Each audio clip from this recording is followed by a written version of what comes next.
Welcome to the Midnight List. For episode 20, I thought we'd do something special. We're going to be looking at the McLaren F1.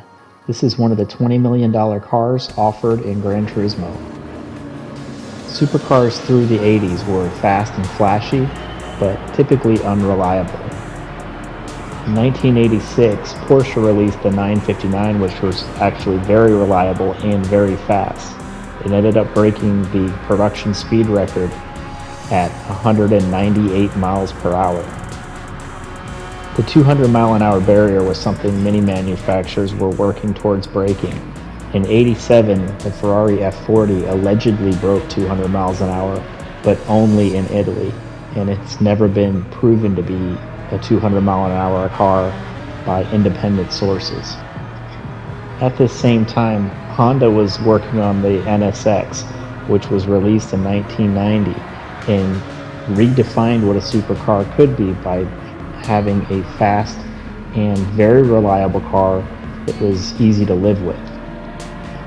While race cars have strict guidelines they must follow to fit into the series they're being designed for, these low production supercars were being developed with very few restrictions.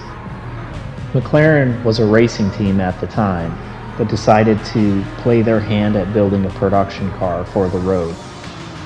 At the time, Gordon Murray was their technical director, and he was put in charge of the road car project for the McLaren F1. It was meant to be the ultimate no-compromise driver's car. What resulted? Reset the standard. Although it's common among exotics today, the McLaren F1 was equipped with active aerodynamics. It was also constructed with exotic materials such as carbon fiber, titanium, and actually used gold in the engine bay to help dissipate heat.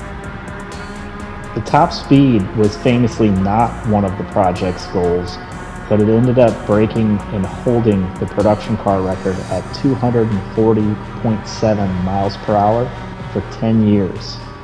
It still holds the record among naturally aspirated production cars to this day. Let's take a look at the flying lap. I added in the extra aerodynamics for the flying lap, but didn't have the heart to do the wide body conversion to this car. Ground effects and spoiler make the car more predictable and more consistent, but I only picked up 0.2 seconds. So after the test lap, I ended up removing them from the car just because I prefer the look and I prefer the function of the active aerodynamics.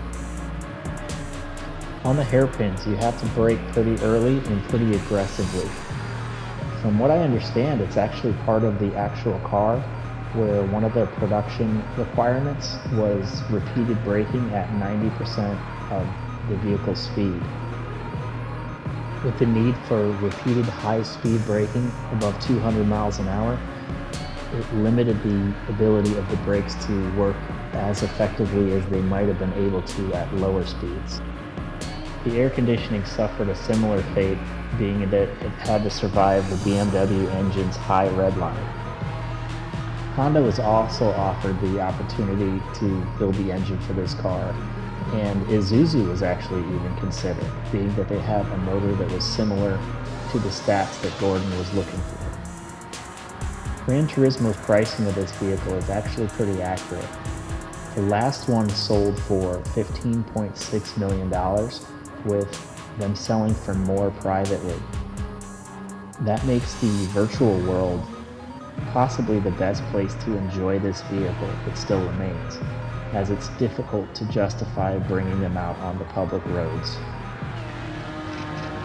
We're coming up to the last stretch here.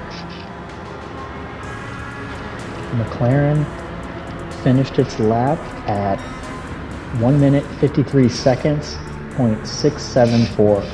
That puts it behind the Corvette C8 and just above the engine-swapped Amuse S2000.